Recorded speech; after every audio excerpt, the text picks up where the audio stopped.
আমাদের দেশে ধর্ম রাজনীতিটা তো আগে উন্নতি রাজনীতির থেকে, উন্নয়নের রাজনীতির থেকে ধর্ম রাজনীতিটা সবার আগে। তো দুদিন আগে একটা ঘটনা ঘটেছে, মাথাভাঙা মাথাভাঙা স্কুল। সেখানে তন্ময় চক্রবর্তী বলে একজন শিক্ষক, সেই শিক্ষকের নামে মামলা করেছে, পুলিশ তুলে নিয়ে গেছে এবং তেনাকে কোর্টে নিয়ে গেছে। কারণটা কি, একজন ছাত্রকে তিনি শাসন করেছেন। সে একটু লেট করে আসতো বা সেই ক্লাসে পড়াশোনা করতো না, তাকে শাসন করেছে। তার জন্যে তার পরিবার থেকে স্যারের নামে মামলা করা হয়েছে এবং স্যারকে কোর্টে নিয়ে গেছে এবং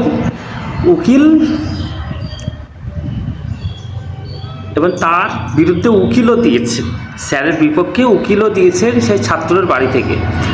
আর জজ সাহেব মামলা শুনেওনি, জাস্ট কারণটা জিজ্ঞাসা করেছে, শুনেছে, মানে তেনাকে করে দিয়েছেন, তেনাকে মুক্তি করে দিয়েছেন। এবং যে পুলিশ আধিকারিক তেনাকে অ্যারেস্ট করেছিলেন তেনাকে ধমকি দিয়েছেন, বকাঝকা করেছেন।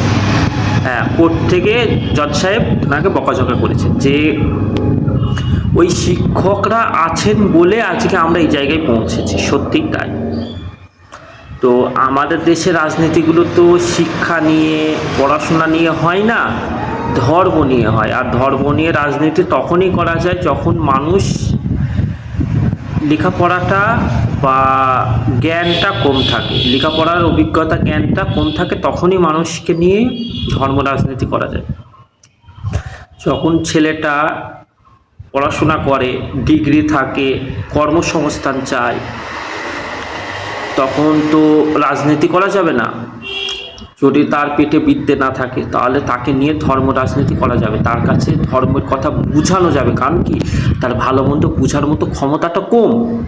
আর একটা শিক্ষিত ছেলে কিন্তু ভালো মন্দ বোঝার ক্ষমতাটা অনেকটা বেশি, কারণ সে স্কুলে অনেক কিছু শিখেছে, অনেক কিছু পড়েছে, স্যারদের কাছ থেকে অনেক কিছু ছোট ছোট বিষয়গুলো তারা শিখেছে। বাবা মায়ের পর একটা ছাত্র জীবনে বা একটা ছেলে বা মেয়ের জীবনে বাবা মায়ের পর সব থেকে বড় একটা, মানে কি বলবো, শিক্ষার এবং ভালোবাসার স্থান কিন্তু শিক্ষক। হ্যাঁ, স্কুলে কখনো ধর্ম নিয়ে পড়াশোনা করানো হয় না, সেখানে সেকুলারিজম, সবাইকে মানা, ভালোবাসা, পড়াশোনা, নিজের জায়গা তৈরি করা, সবার জন্য লড়াই করা, সমাজের বুকে একটা ভালো জায়গা তৈরি করা, সমাজের মানুষের জন্য কিছু ভাবা, এই জিনিসগুলো কিন্তু শিক্ষকরা আমাদের শেখান।